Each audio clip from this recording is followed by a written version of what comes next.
time for the 49ers Rush Podcast.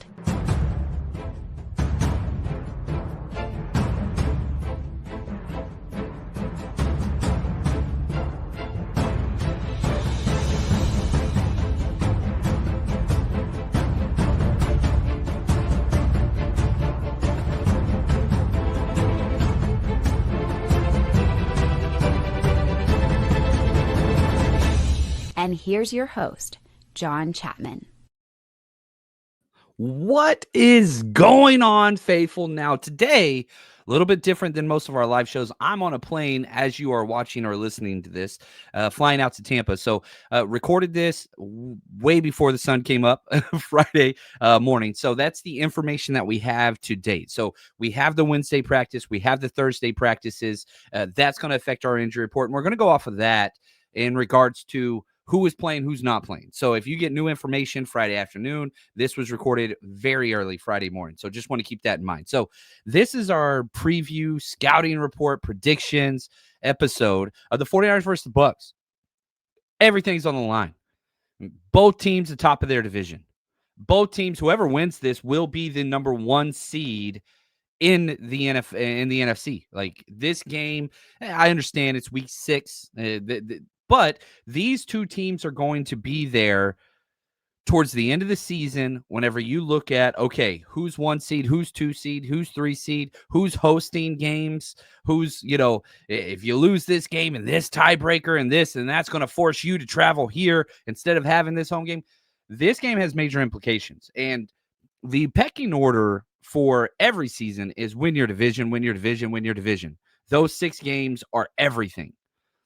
This Bucs game wasn't really one of the ones circled early on, but the NFL saw this several weeks ago. They flexed it out of the early slate into the afternoon slot, which is huge for us. Our tailgate gets to go later. I don't have to set up a tailgate at 7 o'clock in the morning. Very, very excited about that.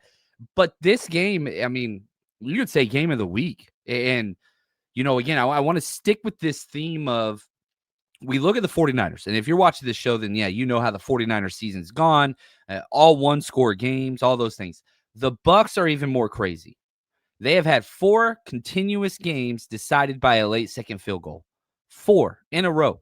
So this game seems destined to kind of be that, Rocky 2, whatever, just all-out slugfest. Like, nobody's going for a tie. Nobody's like, it is die or win. Like, those are your 2 options. And as gritty as the Niners are, the Bucs fit that mold too. Todd Bowles, they've won the Super Bowl with Tom Brady most recently, but a lot of that coaching staff has kind of been hung over. And they've stayed with the team. And so they understand how to win. They know who they are. They know their identity. They have a lot of premium talent on both sides of the ball. Now, they're banged up too. So, like, the 49ers are the most injured team in the NFL. Bucs, they're probably top 5 injured team. And it's not so much the number of injuries for the Bucs, it's who is out for the Bucs. Top 2 wide receivers have not practiced yet. Mike Evans, Chris Godwin. Top 2 corners have not practiced yet. They're out as well. So number 1 running back out as well. So they're down 5 starters, which is nothing to scoff at. But the difference is, well, they got Emeka Egbuka filling in, who's probably offensive player of the year. They got Rashad White filling in for Bucky Irving, pretty damn good. Now, the corner, they do not have the backups, the depth there, and that is their glaring weakness. And they do have weaknesses on this roster. This is not a complete team. It is a very good, scrappy team that just does not quit. They just don't quit. So Baker Mayfield, you got to talk about him. Yeah, he's definitely top 3 in the MVP race. Again, we're 5 weeks in. I understand it's premature, but if you're looking at players and what they have accomplished, man, you go back to that game. I don't know if you got to watch the Seattle Bucs game last week. That was 2 of the best quarterback performances maybe of the year, going head-to-head. Sam Darnold throws a pick late, but Sam Darnold was on freaking fire. He had about 15 just like wow throws. Baker was right there with them, and it's a puncher's battle, and you're going to get that with Mac Jones and Baker too. Like, This is a puncher's, you can go to the old like technique style boxing, all that stuff. I used to be in Golden Gloves, whatever else. I love boxing, but like this is not technician. This is slug it out. Last man standing. 49ers versus Bucs, both 4-1. Who wants it the most? Who's the grittiest? Are you Rocky Balboa? Right? Like who are you going to be? Both these teams think that they are that persona. Ball bounces your way a couple times, you get a couple breaks. You are the one that forces the situation. You're going to have a chance to win this game. You really, really will. You really will. Now, the offense, we'll dive into each one of those. They'll screen you to death. And Rachaad White, that is what he is better at than Bucky Irvin. Bucky Irvin's the more complete running back. Rachaad White, and the Bucs, they do not see him as a number 2. They see it as they have 2 starters. Like, this is a true 1-2 punch. But Rachaad White might be like the next kind of best receiving running back. You had the Christian McCaffrey, Alvin Kamara, Austin Eckler, those 3 guys. Well, Rachaad White's like that next wave, and I don't want to put him in the same category as CMC and Kamara, but he falls in line with that Eckler role, and he's a big dude. Like, he's not easy to bring down, but he's damn good, damn good. And Egbuka, good Lord.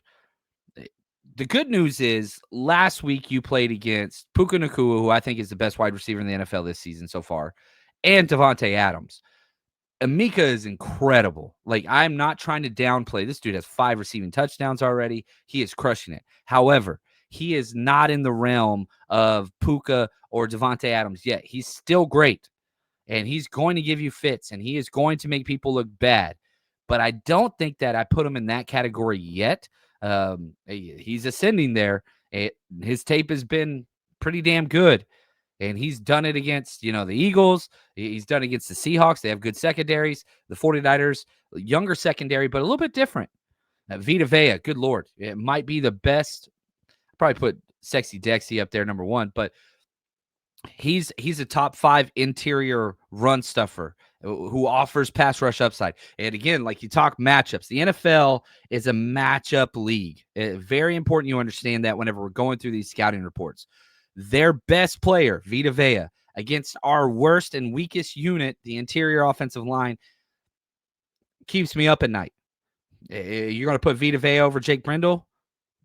That's terrifying. You're going to put him over Connor Colby? Even more scary. Over Dominique Pooney? That's scary this year. Like, he can dominate those every single play, run, pass, doesn't matter. This dude can single-handedly wreck an entire drive, multiple plays, and he doesn't even play a lot on third downs. But he's that damn good. It's a matchup thing. So, like, that is the one where it's just like, I know Emeka Egbuka and Baker and everybody's going to, and Anton Winfield, I think he might be the best safety in today's NFL. Like, he's damn good. And so, Jake Tonjes, man, we need you to have your best game. Let's go, Los Gatos. Like, this needs to show up. Now, they're coached well, but they still have a lot of issues. 35 penalties for over 300 yards. They have a lot of penalties. And the NFL, if it's becoming defined by anything, it's terrible officiating. And that's going to continue. They're going to be bad calls. You got to hope there's bad calls on both teams. You got to hope there's no calls on both teams. Those penalty flags are going to be flying. Let's just be very honest. Now, you look at their top 5 graded players last week. Baker Mayfield, 92.2. He is killing it, guys. Emeka Egbuka, 88.9. Tristan Wirfs came back late, already looking like the best left tackle in football. Tez Johnson, he's that slot, small, shifty, whatever out of Oregon. Cade Otton, great players. Defensively, their defense really has not been Todd Bowles-esque, if I want to be honest with you. Like, Todd Bowles' staple is blitzing. Can't do that whenever you're down your top 2 corners. And so he had to pull off the blitz last week against the Seahawks and Sam Darnold, and they made him pay. What's going to happen against Baker? Like, there are times where Todd Bowles will blitz 30 times in a game. Like, he has no qualms with doing that. But with the backup corners out there, it's kind of scary, and like he's kind of protecting them a little bit. So you're not getting the vintage Todd Bowles defense. Now, after this full week of practicing with the young pups out there, maybe that changes. But like, you go through kind of the PFF grades last week, Seattle diced them up. Logan Hall, highest grade, 71.6. Vita Vea, 67. Tyke Smith, one of their second good safety, 67. Anton Winfield, 62. Kayvon Merriweather, he's their third safety, 62. Like, not great. And there's holes all through this roster. Their biggest spot, probably their right tackle. He plays all over. He plays left guard, right tackle, Charlie Heck. He started 2 games for the 49ers last year. They cut him. He's starting for them now. Ben Bredson, he plays, right tackle as well and left guard. Like they're all over the place. They keep moving him around. They can't figure out what fits for them. He's not good. Jacob Parrish, one of my favorite draft prospects. He was a Rush Crush member out of K-State, the corner. They got him, and they had to put him in the slot. They've had so many injuries. I think he's an outside corner, but he can play slot. He has not played well in his one game so far. So, and their linebacker unit, you have the great, you have Levante David out there, who's borderline Hall of Fame, longevity, all that stuff. He's not looking the same. You have Savosia Dennis, who struggled mightily, but man, Levante David's 36. He's 36. He's 8 years older than Fred Warner. His run defense grade is still top notch, but we have seen Kyle Shanahan go against Bobby Wagner time and time again. These older linebackers that are still quality run defenders because their instincts, their IQ, their tape, their awareness, and knowing all those things, but struggle in the pass game. Kyle Shanahan goes right at him. So number 8, you're going to see Kyle Shanahan going at him a lot. Number 54, which is crazy to think of, but CMC is going to be going at number 54. That is going to be crazy. Very, very fun to watch. We'll have to see how that pans out. Oh, man. But their safeties are incredible. And Anton Winfield's probably the best buzz safety in the NFL, where it looks like a too-high shell. He'll buzz down right in that underneath, which Mac Jones and Kyle Shanahan like to attack, and he will get takeaways. They are very, very good at that. I don't think this is going to be a clean game for Mac. I think there are going to be turnovers. You can still win with that. But that's going to be a common theme this game. Can you protect the ball? Now, you look at the Tampa Bay Bucs on both sides, points scored. 135 points scored, which is 7th best. 132 points allowed, which is 24th best. Every single damn game is closer than the Niners.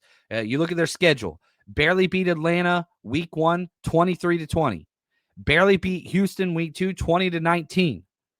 Barely beat the Jets 29-27. That's 3 straight field goal games.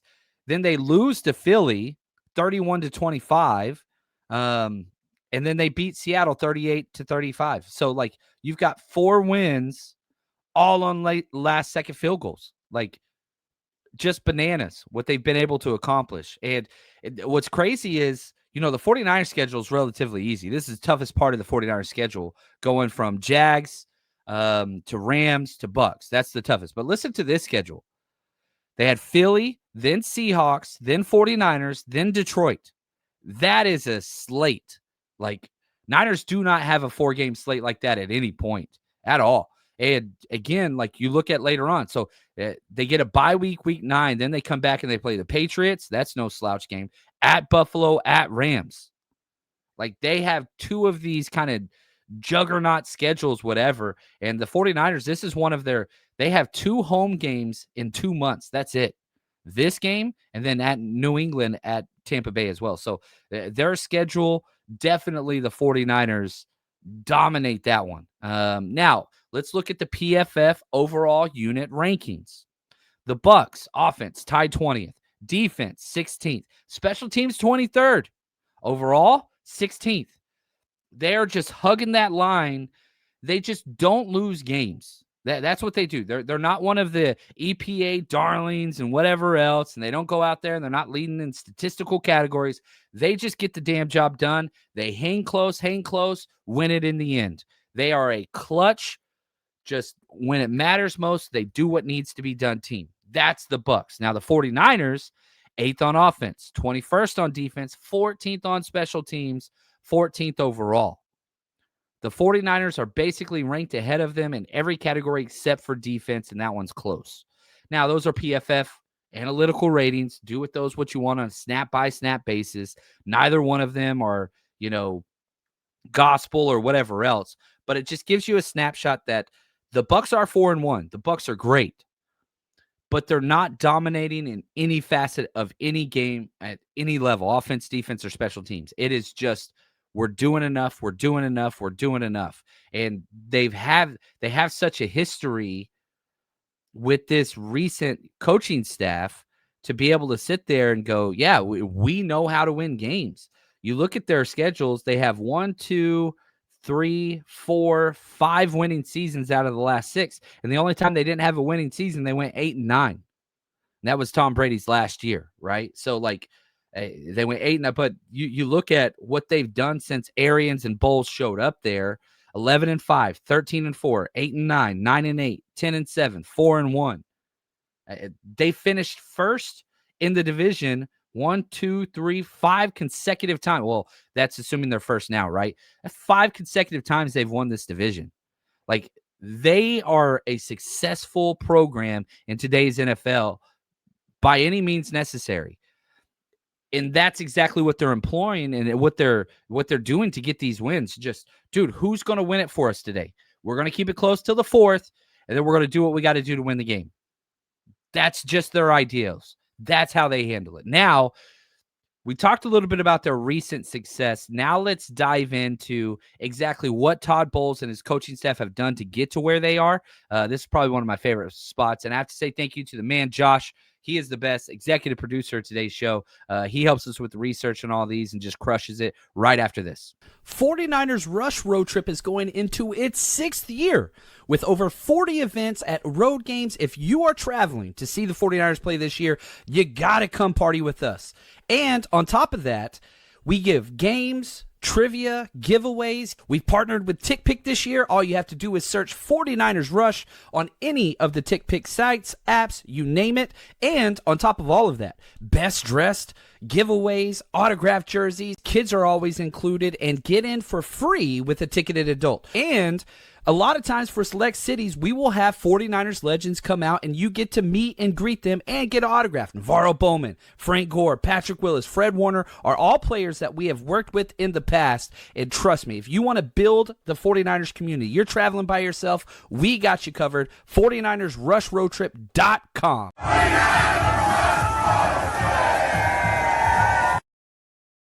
All right, come party with us in Tampa. Again, as you are watching or listening to this, I'm on a flight out trying to get ready for this event. We'll be out in Clearwater Beach. I'm so pumped. The day before Saturday, that's tomorrow, October 11th, we'll be out there from 2 to 6 p.m. at Coco's North Beach in Clearwater. Going to be a blast out there on the beach. Going to be a good time. Then we have our tailgate right across from Lot C. The address is 4011 North Himes, Himes. Premium tailgate, all you can eat, all you can drink. We're going to have everything. Bartenders, you name it. It is an absolute blast. We've got 5 to 6 food options. Last year, we crushed it there. Come out and party with us. Come say what's up. It's going to be an absolute blast. Now, let's talk Todd Bowles, the head coach of the Bucs, 61 years old, went to Temple, and he was a player. First team All-East in 1984, gets undrafted as a defensive back. Won Super Bowl 22 as a player, won Super Bowl 31 as an executive, won Super Bowl 40 as an assistant coach. He's done it at every freaking level, every level. As a player, he played for Washington for 5 years, was with the 49ers for like half of a year, didn't really get to play too much, then back to Washington for 2 years. Then he joined Green Bay on their player personnel staff before he got into coaching. Morehouse, DC secondary coach, Grambling State. Then he jumped to the Giants, secondary coach, was with the Browns, was with the Cowboys, with the Dolphins, with the Eagles, with the Cardinals. Then in 2019, joined as the defensive coordinator for the Tampa Bay Bucs. And that's whenever they won their Super Bowl with Brady and all that stuff. Then he became head coach, and he's been there since. Now, their offensive coordinator, Josh Gizzard, 35. He's half the age of Todd Bowles. Went to Yale, first-time play caller. This year is his first year. Learned under Liam Cohn. And, man, you talk about his rise to the top. He just started coaching in 2012. Like, he was a Carolinas team operations intern. Then he goes to Yale as a student assistant. Then he goes to Duke for 3 seasons as a graduate assistant. Comes back to the NFL, Miami in 2017 as an offensive quality control coach. He did that for 3 years. Then Miami promoted him to wide receiver coach in 2020. Then he was pass game coordinator in 2024 last year. Now he's an OC, one of the youngest signal callers. And if he keeps doing what he's doing, he'll be one of the next kind of, whatever. And he's, because Cohen, he's got that link to the McVay tree. And so that's going to help him out a lot. Really fun name, Josh. Just pay attention to Josh Grizzard. Like, he's going to be one of those guys that'll be a head coach eventually. Baker, whoever coaches Baker gets a head coaching job. Those are the rules. Now, there is no defensive coordinator. Todd Bowles calls all the plays, and dismissed both of their 2 co-DCs at the end of last year. Like, he is taking this team over. It is his team, and he's doing a damn good job. Now, injuries. We talked injuries. The 49ers currently, I do not expect Pearsall to play. Etir Gross-Matos is already listed as doubtful. I do not expect Purdy to play. I do not expect Watkins to play. Robert Beal is kind of the toss-up, questionable. Probably not going to play either. Hasn't practiced yet this week. I think everybody else goes. I think all the defensive tackles go, which is huge. I think Kevin Givens gets activated. I think Malik Mustafa starts. So the injuries are bad for the 49ers, and you still got Mac Jones, who's not throwing passes out there Thursday. He's your starter with Adrian Martinez, not where you want to be.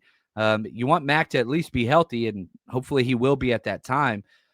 But the Bucs aren't healthy either. Top 2 corners, Benjamin Morrison, Zion McCollum, probably not playing. Top 2 wide receivers, Mike Evans, Chris Godwin, probably not playing. Godwin's a possibility. Evans is out. Bucky Irvin, out. And then, like, if you go look at the other players that were limited for the Bucs, you had Teddy Bridgewater limited, Levante David limited, their backup safety Christian Isian limited, Tristan Wirfs limited. I expect all of them to play. Jamil Dean, he got a full practice in, so I think that is a big deal because, man, he's kind of their number 3 corner. Hasn't been great this year, and the 49ers have had a lot of success against him whenever he does play. So I expect him to be out there, but they're still going to be light. They're going to be super light. You look at this cornerback kind of tandem, you're going to get, I think Jamil Dean plays. You're going to have Kendall Vildor out there, 5'11", 190, 5th round pick out of Georgia Southern, and you're going to have Jacob Parrish, who I like Jacob Parrish. They got him in the 3rd round. Same round we got Upton Stout. Hasn't looked good yet. Those are going to be the matchups. Now, the history, the 49ers and Bucs, it's been one-sided. The Bucs were bad for so long. The 49ers owned the overall all-time record, 21 wins to 7 losses. Tripled them up, man. The Bucs have lost their last 4 against the 49ers. 2 of those they've had Baker Mayfield. The last win the Bucs had over the 49ers, Nick Mullins was the starting quarterback, and Dante Pettis was the number 1 wide receiver. That was 2018. You remember those times? Ugh, gross. Now, they did play last year. We were at that game, too. That was the Ricky Pearsall amazing touchdown game. That was Jake Moody missing 3 field goal game. Y'all remember that one. 49ers still won 23-20.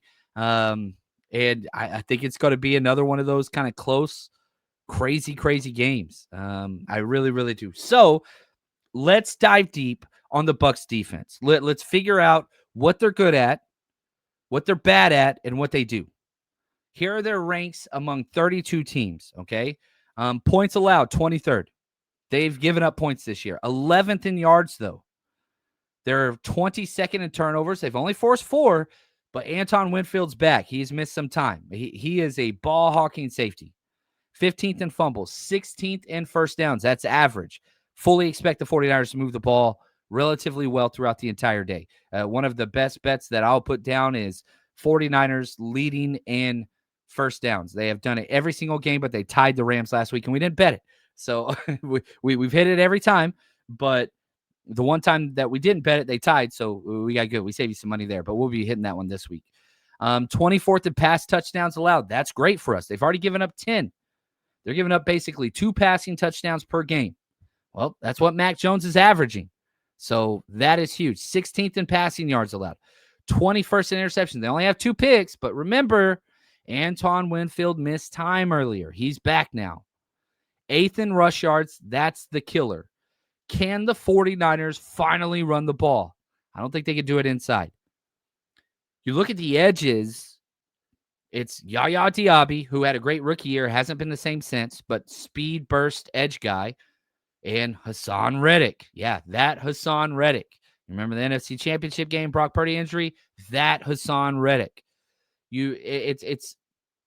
Todd Bowles is always multiple, but like he likes to do that outside speed edge pressure, and they got 2 of them. Neither one of which has really been great this year, but I am concerned. Colton McKivitz, his main weakness is that outside speed edge burst. He's going to get 2 guys coming at him here. And Trent, when he has struggled this year, has been with those undersized, high twitch athletes. You got 2 of those. That's kind of a concern for me. Now, rush touchdowns allowed. They're 12th. They've allowed 4. Well, the 49ers are the only team in the NFL that have 0 rushing touchdowns. 6th in yards per rush. We're dead last. But 15th in third downs. They allow teams to convert at about 38%. They've allowed 22 first downs on 58 third downs. If the 49ers can get that 40% rate, I think they're winning this game. I really, really do. And the 49ers offense is great on third down. They're 5th best on third down conversions. 4th downs, they're 7th. They show up when it matters most. And red zones, they're 29th. The 49ers offense, 28th. The unstoppable force versus the immovable object in reverse. They can't stop teams in the red zone. We can't score in the red zone. One of those has to break. But, you look at turnovers, like every single game, high school, college, NFL. If you protect the ball, you convert first downs, you score in the red zone, you win games. Are the 49ers going to do all 3 of those? No, they're not. They have proven time and time again they can't do all 3. But if you can do 2 of those, if you can dominate on third downs in the red zone, you're going to win this game. If you can protect the ball and do well in the red zone, you're going to win this game. Like, pick 2 out of those 3. Those are kind of your defining characteristics of how this game's going to go. Turnovers, third downs, red zone. Whoever wins 2 out of 3 of those, you're winning this damn game. I'm telling you right now. Players to watch. Vita Vea starts with him. They're 2 speed guys. Hassan Reddick, Yaya Diaby. Jamil Dean, their corner, who's banged up, who I do think will play. Levante David, long in the tooth. Going to be a liability in space, but he's still damn good against the run. And Anton Winfield Jr., number 31. He's the one, him and Vita Vea. Number 50, Vita Vea. Number 31, Anton Winfield. And Tyke Smith, not bad either. Those are kind of like the 2 that's just, all right. These are the quote-unquote scaries that we got to see. Now, let's flip the script. Let's go to the other side, and let's talk Bucs offense, which with Baker, it's been fun. And if you watch any of their games or tapes, you're going to have a good time. Had to take a swig of coffee there. Sorry. It's early over here. Bucs offense ranked out at 32. 7th in points, 11th in yard, 2nd in turnovers. Baker, his problem used to be protecting the ball. He's got backup wide receivers out there, backup running backs, and he is doing very, very well with that.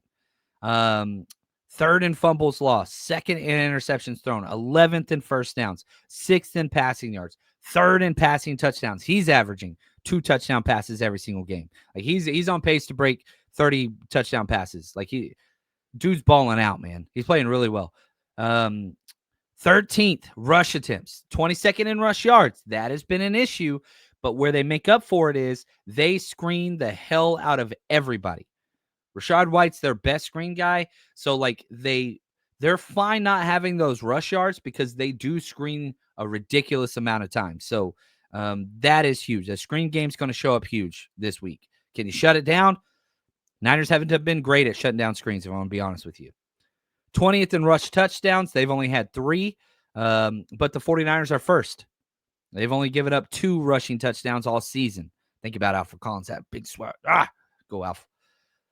Rush yards, 22nd per rush attempt. Not good. 11th on third downs. Decent. 25th in the red zone.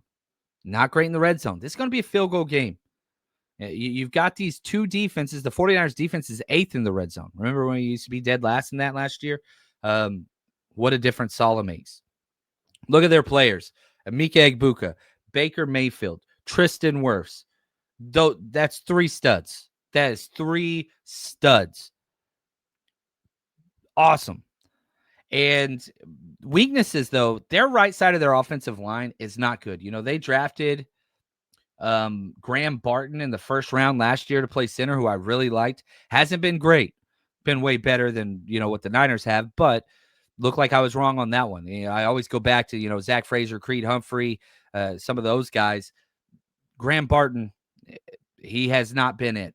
And they got Luke Haggard at right guard, not good. Charlie Heck at right tackle, not good. Left guard, Bredesen, not good. Like, they have one elite offensive lineman. That's Tristan Wirfs. You could do things to this offensive line. They're not dominant by any stretch. They're really, really not. And they've lost guys. They've lost a lot of guys. So go out there, do what you got to do, get this done. You can control the line of scrimmage, which the Niners have not done one game this year, if I'm going to be honest. They have not controlled the offense and defensive lines, both in one game this year. They haven't. Would be pretty awesome if they could do that this game. Really, really would. Now, my favorite matchup series, which is, we go offense, defense, favorite matchup for Bucs, favorite matchup for 49ers, favorite matchup that's just blue chip on blue chip, best on best, right after this.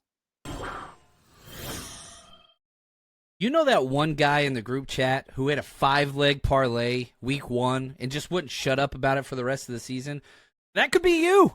My bookie makes it super easy to get into the action. College football, NFL, super contest, survivor pools, casino, blackjack, whatever it is you want, they got it. All the spreads, player props, and in-game lines you could want all under one roof. And if you're new to my bookie, use our code 49ers, 49ERS, up to $500 is fully covered.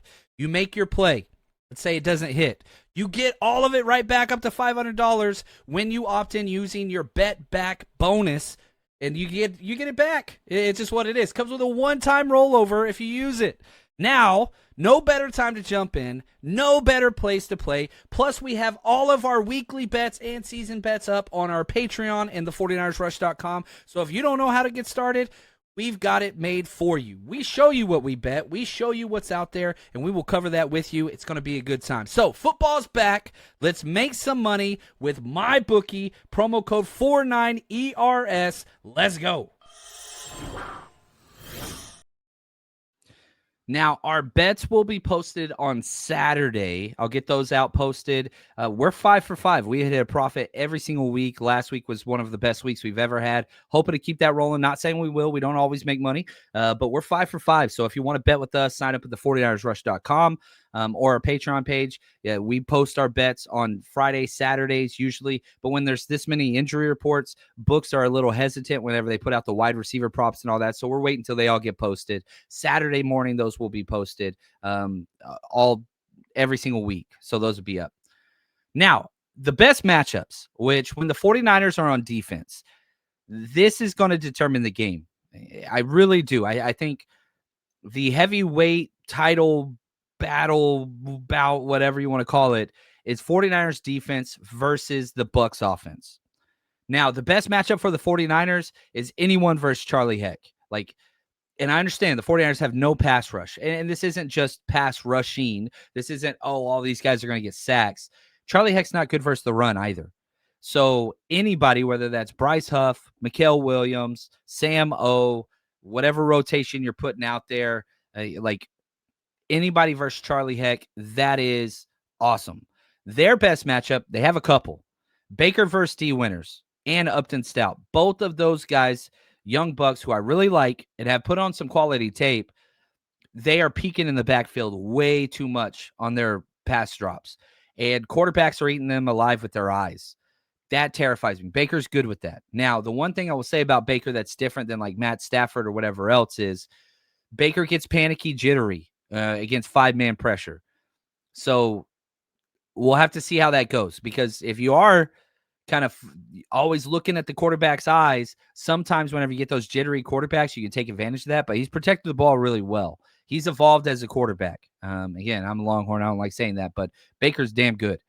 But I am worried about D. Winters and Upton Stout and those speed flats whenever they keep looking in the backfield instead of trusting their drops. That's one of my main concerns. And also, again, I talked about this earlier, Colton McKivitz against those speed guys and pass pro only. Colton McKivitz will kill them in the run game. Yaya Diaby and Hassan Reddick. That's what makes me think they'll be able to establish the run on the outside a little bit. You ain't running towards Vita Vea at all with this interior offensive line, but I think you can run through your C gaps. George Kittle would be proud. I think that's there. Now, blue chip, best on best, there's two great matchups. Fred Warner and Rachaad White, I think that is just fun because Rachaad White's best kind of asset is screen game. Sorry. Throat's giving out this morning. Sorry about that. So Fred Warner versus Rachaad White in the screen game is going to be you're going to get about 4 of them, and it's just going to be fun to see because it's best on best, right? You got the best coverage linebacker of all time versus one of the better screen players, running backs in the NFL. And then Diamador Lenore versus Emeka Egbuka. Young stars. I know Demo's been in the league a lot longer, but that's going to be fun. I'm excited about that. Now, let's go 49ers offense. Best matchups for the 49ers, Christian McCaffrey against those linebackers. In the passing game, Christian McCaffrey's on pace for 1,300 receiving yards. All-time record. Can he stay healthy? Even if he misses 2 games, he's on pace to break that record. But he's healthy right now. Knock on wood. I always do that because I get 20 emails if I don't. Him against those linebackers in coverage. Now, in the run game, I think they got him. In the passing game, that's a different story. Also, Juwan Jennings, I hope whenever the 49ers do go 11 personnel, which finally you can, because you have 3 wide receivers for the first time, and you have Juwan Jennings, Demarcus Robinson, and Kendrick Bourne out there.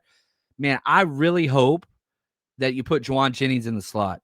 I really, really do, because I want him against Jacob Parrish. I want to see that. Now, Jacob Parrish, I love that dude, the way he plays, but I hope he has a terrible game, and I hope he's not ready yet.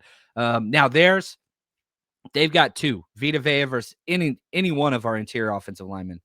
That is not fair football. Just not fair. Anton Winfield versus our tight ends. Jake Tonjes, we need you, man. And he's answered every time. Without Jake Tonjes, man, you might be 2-3 at this point. You definitely don't win the Seahawks game week 1. Probably don't win last week either. Like, Jake Tonjes has answered the damn call. Can he continue to do that against the best safety in the NFL?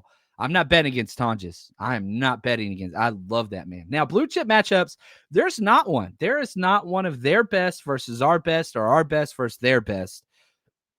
In the past, it would be Levante David versus Christian McCaffrey, but not at this stage in Levante's career. He's struggling. He's the 54th ranked linebacker, struggles in coverage. You see it, like the speed, it's not there.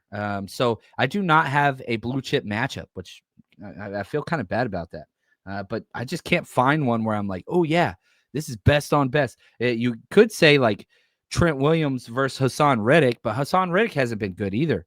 Like, he's not having a good year. Yaya Diaby's not having, like, there's just not a best on best matchup that is available. It's just not there. Now, my predictions. Again, I'll be putting the bets up later on Saturday, so I haven't had time to go through those because I'm heading to the airport so early. So not going to have a lot of bets on this show, but those will be posted. When the 49ers are on offense, I see Kyle and the 49ers offense trying to establish the run again. And Kyle talked about this at his press conference. Like, they asked him, like, man, are you shocked you're so pass heavy? What's that been like? And he's like, we don't go into any game trying to be pass heavy. We go into every game trying to establish the run, but sometimes you adjust whatever else, what they show you, your checks, your can calls, all those things. They adjust to passes. I think Kyle's going to do a concerted effort to try to run the ball this week. I think we're going to see a lot more Christian McCaffrey and Brian Robinson in the backfield. We saw it a little bit on a short week. Now they've had a long week. I think we might be able to see some of that come into play. And again, those outside linebackers and corners are weak versus the run. They really, really are. Now, Jacob Parrish is not weak against the run. their slot guy. He's great against the run, but their outside corners, not so much. And you saw the same thing last week with the Rams, where, dude, when the game came in the clutch, you put that ball in the corner of Christian McCaffrey, let him go one-on-one with those outside corners. He made them miss every time. Might be able to do some more of that. Their safeties are amazing. Again, Anton Winfield Jr. and Tyke Smith are awesome. Corners, suspect in coverage, suspect in all those things. 49ers finally have 3 capable wide receivers. Now, that middle of the field is going to be scary. They're going to be buzzing those safeties into those throwing lanes. But, man, I think you're going to see a lot of speed outs. I think you're going to see a lot of back shoulder fades to Demarcus Robinson. I think you're going to see some tight end screens. Just the outside by the numbers, I think, are going to be open this week. Tonjes, gosh, man. If there's one player I could say has a good game on offense, obviously it's going to be Christian McCaffrey. It's going to be, one of the wide receivers. Tonjes, we need wide receiving help from Tonjes this week. Lots of field goals. Remember, 4 field goal attempts last year versus the same Bucs defense. I think that's going to continue. The good news is you don't have the worst kicker in the NFL anymore. You have the most accurate kicker in the NFL. He's going to miss eventually, but he's 11 of 11. Eddie P. There's going to be field goals this week. I'm telling you right now, because you're going to be able to move the ball against this team. Just can you run it in the red zone? Defensively, don't let Baker and Amika go all world. Don't let them do it. They're capable against any team. Force the other players to beat you. And I don't even care if that is Rachaad White, if that is Tez Johnson, if that is Cade Auden. Let those guys be. Don't let Amika, number 2, don't let them beat you. I want to float cover 6 over to his side almost every single time. And so what that means is whatever side number 2's on, now we go passing strength and passing numbers. I want the cover 2 side where you have a safety over the top to the number 2 side, the wide receiver number 2, Amika. That's his number. That's what I want. I want quarters backside. I want to roll cover 2 over the side so you have safety help over the top of Amika as much as possible. So I'm really hoping that happens. Not a lot of cover 3 that way. I want cover 2 that way. So that cover 6 roll, if you don't know what that is, we explained that on our Football 101 series. That's what I want to see. Let them have the quick outs. Let them have the underneath zone drops, the hooks, the curls, the mesh. Don't mind. Don't let them behind you. That's where he kills people. He's a great deep threat. He can run the full route tree, those corner routes, those post routes. Give up the short stuff. It's Robert Saleh philosophy. Bend, don't break, rally tackle, all that stuff. Don't give up the explosives. Rachaad White, he's going to have a lot of receiving yards. I'm probably going to bet him. I usually don't bet the opposing players. I'm probably going to bet Rachaad White over on receiving yards. That's going to be available. Just don't let him go crazy in the red zone. D winners, stop looking in the backfield. Trust the out route read. Sprint to the out route. Be there. The hesitations are killing me. And I need the Bucs to kick a lot of field goals too. Need the Bucs to kick a lot of field goals too. This game's coming down to the wire. It's destined. It is written. 2 4-1 teams, both the top of their division. It's coming down to the wire. I got the 49ers with a victory, with the 49ers defense on the field last, delivering once again. How many times can the 49ers deliver in the fourth quarter? I'll take one more. I have the 49ers winning. Same score as last. I didn't even notice that until I was doing this. I read the last week's score, 23-20. I think that's what it's going to be. It's going to be ugly. It's going to be fun. It's going to be nail-biting. You're going to be pissed. You're going to be happy. But I think the 49ers celebrate at the end. I didn't have the 49ers winning last week. They proved me wrong. I do have the 49ers winning this one. We'll be live from Raymond James Cave Stadium, live right after the game ends. So join us right here, wherever you're watching or listening. We'll be there. I can't wait. And if you're coming to Tampa, come say what's up. If you see me out there, please say hi. My favorite thing in the world is whenever I get to meet people that support the show and I get to say thank you. So every single time I get emails saying, I saw you, but I didn't want to, whatever. No. Just yell Chapman and just say hi. Please. It means the world to me to meet supporters out there. So pumped about this. It's going to be fun. It's going to be stressful. But when are the 49ers not? We'll see you live after the game. And until then, stay strong, faithful.